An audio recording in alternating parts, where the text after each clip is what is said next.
উপদ্বীপ peninsula. উপদ্বীপ হলো জলাভূমি বেষ্টিত একটি ভূখণ্ড যা একটি সরু ভূখণ্ড যোজক এর মাধ্যমে মূল ভূখণ্ডের সাথে যুক্ত থাকে। উপদ্বীপ আরব তথ্যকণিকা। আরবি জাজিরাতুল আরব শব্দের অর্থ আরবদের দ্বীপ। প্রকৃতপক্ষে এটি দ্বীপ নয় বরং একটি উপদ্বীপ। এটি এশিয়ার পশ্চিমাংশে অবস্থিত পৃথিবীর বৃহত্তম উপদ্বীপ। ইতালিয়ান ভূমধ্যসাগর অঞ্চলে অবস্থিত।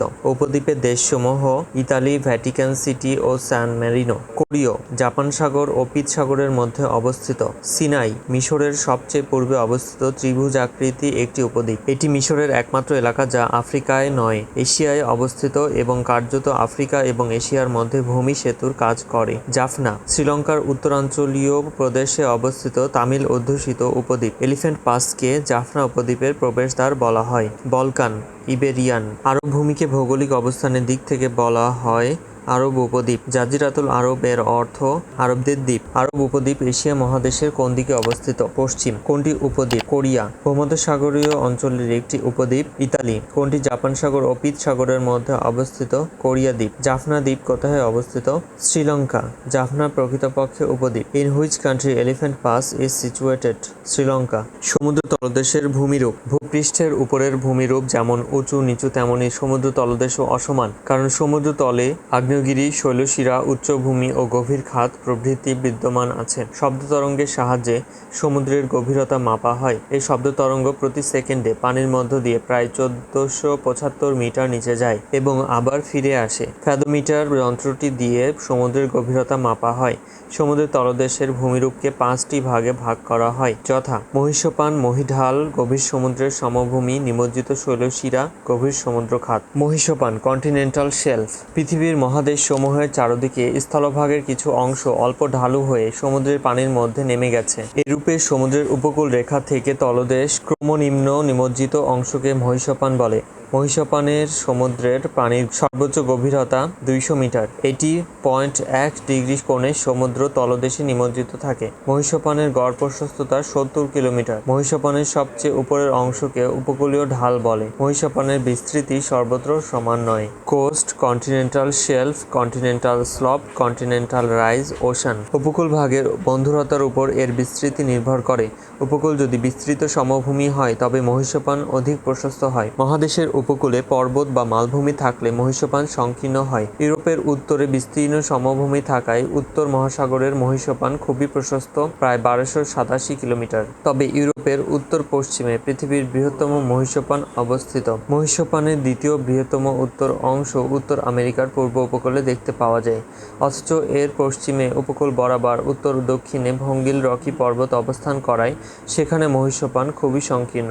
আফ্রিকা মহাদেশের অধিকাংশ স্থান মালভূমি বলে এর পূর্ব ও পশ্চিম উপকূলের মহীসোপান খুবই সরু। স্থলভাগের উপকূলীয় অঞ্চল নিমজ্জিত হওয়ার ফলে অথবা সমুদ্রপৃষ্ঠের উচ্চতা তারতম্য হওয়ার কারণে মহীসোপানের সৃষ্টি হয়। এছাড়া সমুদ্র তটে সমুদ্র তরঙ্গও ক্ষয়ক্রিয়ার দ্বারা মহীসোপান গঠনে সহায়তা করে থাকে। 1982 সালের সমুদ্র আইন সংক্রান্ত কনভেনশন অনুযায়ী একটি উপকূলীয় রাষ্ট্রের মহীসোপানের সীমা হবে মহাদেশীয় তটরেখার বাইরের প্রান্ত থেকে প্রাকৃতিকভাবে প্রলম্বিত সমুদ্রে নিমজ্জিত অংশ অথবা রাষ্ট্রের ভিত্তি রেখা হতে 200 নটিক্যাল মাইল 370.4 কিলোমিটার এর মধ্যে যেটি বড়। তবে মহীসোপানের জন্য ঊর্ধ্ব সীমারেখা হচ্ছে সুনির্দিষ্ট ভিত্তি রেখা থেকে 350 নটিক্যাল মাইল 647.5 কিলোমিটার। সমুদ্র তীর থেকে মহীসোপানের 200 নটিক্যাল মাইল এলাকাকে বলা হয় একচ্ছত্র অর্থনৈতিক অঞ্চল, এক্সক্লুসিভ ইকোনমিক জোনস। মহীঢাল কন্টিনেন্টাল স্লপ। মহীসোপানের শেষ সীমা থেকে ভূভাগ হঠাৎ খাড়াভাবে নেমে সমুদ্রের গভীর তলদেশের সঙ্গে মিশে যায়। এই ঢালু অংশকে মহীঢাল বলে। সমুদ্রে এর গভীরতা 200 থেকে 3,000 মিটার। এটা অধিক খাড়া হওয়ার জন্য খুব প্রশস্ত নয়। এটি গড়ে প্রায় 16 থেকে 32 কিলোমিটার প্রশস্ত। মহীঢালের উপরিভাগ সমান নয়। অসংখ্য আন্তঃসাগরীয় গিরিখাত অবস্থান করায় তা খুবই বন্ধুর প্রকৃতির। এর ঢাল মৃদু হলে জীবজন্তু, দেহাবশেষ, পলি প্রভৃতির অবক্ষেপণ দেখা যায়। গভীর সমুদ্রের সমভূমি। মহীঢাল শেষ হওয়ার পর থেকে সমুদ্র তলদেশে যে বিস্তৃত সমভূমি দেখা যায় তাকে গভীর সমুদ্রের সমভূমি বলে। এর গড় গভীরতা 5000 মিটার। এ অঞ্চলটি সমভূমি নামে খ্যাত হলেও প্রকৃতপক্ষে তা বন্ধুর, কারণ গভীর সমুদ্রের সমভূমির উপর জলমগ্ন বহু শৈলশিরা ও উচ্চভূমি অবস্থান করে। আবার কোথাও রয়েছে নানা ধরনের আগ্নেয়গিরি। এই সমস্ত উচ্চভূমির কোনোটি আবার জলরাশির উপর দ্বীপরূপে অবস্থান করে। সমুদ্রের এই গভীর অংশে পলিমাটি, সিন্ধুমল, আগ্নেয়গিরি থেকে উত্থিত লাভা ও সূক্ষ্ম ভস্ম প্রভৃতি সঞ্চিত হয়। এ সকল সঞ্চিত পদার্থ স্তরে স্তরে জমা হয়ে পাললিক শিলার সৃষ্টি করে। নিমজ্জিত শৈলশিরা ওশানিক রিজ। সমুদ্রের অভ্যন্তরে অনেকগুলো আগ্নেয়গিরি অবস্থান করছে। ওইসব আগ্নেয়গিরি থেকে লাভা বেরিয়ে এসে সমুদ্রগর্ভে সঞ্চিত হয়ে শৈলশিরার ন্যায় ভূমিরূপ গঠন করেছে। এগুলোই নিমজ্জিত শৈলশিরা নামে পরিচিত। নিমজ্জিত শৈলশিরাগুলোর মধ্যে মধ্য আটলান্টিক শৈলশিরা সবচেয়ে উল্লেখযোগ্য। গভীর সমুদ্র খাত ওশানিক ট্রেন্চ। গভীর সমুদ্রের সমভূমি অঞ্চলের মাঝে মাঝে গভীর খাত দেখা যায়। এই সকল খাতকে গভীর সমুদ্র খাত বলে। পাশাপাশি অবস্থিত মহাদেশীয় ও সামুদ্রিক প্লেট সংঘর্ষের ফলে সমুদ্র খাত প্লেট সীমানায় অবস্থিত। এ প্লেট সীমানায় ভূমিকম্প ও আগ্নেয়গিরি অধিক হয় বলেই এ সকল খাত সৃষ্টি হয়েছে। এই খাতগুলো অধিক প্রশস্ত না হলেও খাড়া ঢাল বিশিষ্ট। এদের গভীরতা সমুদ্রপৃষ্ঠ থেকে 5400 মিটারের অধিক। প্রশান্ত মহাসাগরেই গভীর সমুদ্র খাতের সংখ্যা অধিক। এর অধিকাংশই পশ্চিম প্রান্তে অবস্থিত। এই সকল গভীর সমুদ্র খাতের মধ্যে গুয়াম দ্বীপে 322 কিলোমিটার দক্ষিণ পশ্চিমে অবস্থিত ম্যারিয়ানা খাত ম্যারিয়ানা ট্রেঞ্চ সর্বাপেক্ষা গভীর। এর গভীরতা প্রায় 10,870 মিটার এবং এটাই পৃথিবীর গভীরতম খাত। এছাড়া আটলান্টিক মহাসাগরের পোর্টোরিকো খাত 8,538 মিটার, ভারত মহাসাগরের সুন্ডা খাত প্রভৃতি উল্লেখযোগ্য। সমুদ্র স্রোত ওশান কারেন্ট। সমুদ্র স্রোতের প্রধান কারণ বায়ুপ্রবাহ। বায়ুপ্রবাহ সমুদ্রের উপরিভাগের পানির সঙ্গে ঘর্ষণ তৈরি করে এবং ঘর্ষণের জন্য পানিতে ঘূর্ণন তৈরি করে। সমুদ্রের পানি একটি নির্দিষ্ট গতিপথ অনুসরণ করে চলাচল করে। একে সমুদ্র স্রোত বলে। সমুদ্র স্রোতকে উষ্ণতার তারতম্য অনুসারে দুই ভাগে ভাগ করা যায়, যথা উষ্ণ স্রোত এবং শীতল স্রোত। সমুদ্র স্রোতের কারণ। নিয়ত বায়ুপ্রবাহ। নিয়ত বায়ুপ্রবাহই সমুদ্র স্রোতের সৃষ্টির প্রধান কারণ। এসব বায়ুপ্রবাহ সমুদ্র স্রোতের দিক এবং গতি নিয়ন্ত্রণ করে। অয়ন বায়ু, পশ্চিমা বায়ু ও মেরু বায়ুর প্রবাহ অনুযায়ী প্রধান সমুদ্র স্রোতগুলোর সৃষ্টি হয়। অয়ন বায়ু প্রবাহিত এলাকায় সমুদ্র স্রোত পূর্ব থেকে পশ্চিম দিকে প্রবাহিত হয়। পশ্চিমা বায়ু প্রবাহিত এলাকায় সমুদ্র স্রোত পশ্চিম থেকে পূর্ব দিকে প্রবাহিত হয়। পৃথিবীর আহ্নিক গতি। পৃথিবীর আহ্নিক গতির ফলে ফেরেলের সূত্র অনুসারে বায়ু প্রবাহের মতো সমুদ্র জল উত্তর গোলার্ধে ডান দিকে এবং দক্ষিণ গোলার্ধে বাম দিকে বেঁকে যায়। এর ফলে সমুদ্র স্রোতের সৃষ্টি হয়। সমুদ্র জলে তাপমাত্রার পার্থক্য। নিরক্ষীয় অঞ্চলে তাপমাত্রা বেশি হওয়ায় জলরাশি হালকা হয় ও হালকা জলরাশি সমুদ্রের উপরিভাগ দিয়ে পৃষ্ঠ প্রবাহ রূপে বা বহিঃস্রোত রূপে শীতল মেরু অঞ্চলের দিকে প্রবাহিত হয়। এরূপ স্রোতকে উষ্ণ স্রোত বলে। অন্যদিকে মেরু অঞ্চলে শীতল ও ভারী জলরাশি জলের নিচের অংশ দিয়ে অন্তঃপ্রবাহ রূপে বা অন্তঃস্রোত রূপে নিরক্ষীয় উষ্ণমণ্ডলের দিকে প্রবাহিত হয়। এরূপ স্রোতকে শীতল স্রোত বলে। মেরু অঞ্চলের সমুদ্রের বরফের গলন। মেরু অঞ্চলের সমুদ্রের বরফ কিছু পরিমাণ গলে গেলে জলরাশি স্ফীত হয় ও সমুদ্র জলে লবণাক্ততার পরিমাণ হ্রাস পায়। এর ফলে সমুদ্র স্রোতের সৃষ্টি হয়। সমুদ্রের গভীরতার তারতম্য। সমুদ্রের গভীরতার তারতম্য অনুসারে তাপমাত্রা পার্থক্য হয়। অগভীর সমুদ্রের জল দ্রুত উত্তপ্ত হয়ে উপরে ওঠে, তখন গভীরতর অংশের শীতল জল নিচে নেমে আসে। এই জন্য ঊর্ধ্বগামী ও নিম্নগামী সমুদ্র স্রোতের সৃষ্টি হয়। সমুদ্রের পৃষ্ঠে গতি সবচেয়ে বেশি। সমুদ্রের 100 মিটার নিচ থেকে গতি কমতে থাকে। সমুদ্রের জলে লবণাক্ততার পার্থক্য। সমুদ্রের জলে লবণের পরিমাণ সর্বত্র সমান নয়। অধিক লবণাক্ত জল বেশি ভারী বলে তার ঘনত্বও বেশি। বেশি ঘনত্বের জল কম ঘনত্বের দিকে প্রবাহিত হয় ও সমুদ্র স্রোতের সৃষ্টি করে। ভূখণ্ডের অবস্থান। সমুদ্র স্রোতের প্রবাহ পথে কোনো মহাদেশ, দ্বীপ প্রভৃতি ভূখণ্ড অবস্থান করলে সমুদ্র স্রোত তাতে বাধা পেয়ে দিক ও গতিপথ পরিবর্তন করতে বাধ্য হয়। অনেক সময় এর প্রভাবে সমুদ্র স্রোত একাধিক শাখায় বিভক্ত হয়। সমুদ্র স্রোতের প্রভাব। নানাবিধ দিকে সমুদ্র স্রোতের প্রভাব অত্যন্ত গুরুত্বপূর্ণ। যে এলাকার উপর দিয়ে সমুদ্র স্রোত প্রবাহিত হয় সেখানে এর প্রত্যক্ষ প্রভাব পড়ে। পৃথিবীর বিভিন্ন এলাকার জলবায়ু এবং বাণিজ্যের উপর সমুদ্র স্রোতের প্রভাব অত্যাধিক। বায়ুপ্রবাহ সমুদ্রের উপরিভাগে স্রোত তৈরি করে নিরক্ষীয় অঞ্চল থেকে মেরু অঞ্চলে যায়। মেরু অঞ্চলে ঠান্ডা ভারী পানি নিম্নগামী সিঙ্ক হয় অন্তঃস্রোত। সমুদ্রের অন্তঃস্রোত পার্শ্ববর্তী অল্প চাপ বিশিষ্ট এলাকায় জায়গা দখল করে। যেহেতু উপরের পানি সরে যায় তাই নিচের পানি উপরের দিকে উঠে যায়, আপওয়েলিং, এবং এর স্থান দখল করে। বায়ুপ্রবাহের সমুদ্র উপরিভাগে স্রোত তৈরি করে নিরক্ষীয় অঞ্চল থেকে মরু অঞ্চলে যায়। উষ্ণ সমুদ্র স্রোতের প্রভাব। উষ্ণ সমুদ্র স্রোতের প্রভাবে কোনো অঞ্চলে তাপমাত্রা বৃদ্ধি পায়, তাই শীতল অঞ্চলের ওপর দিয়ে উষ্ণ স্রোত প্রবাহিত হলে শীতকালেও বরফ জমতে পারে না।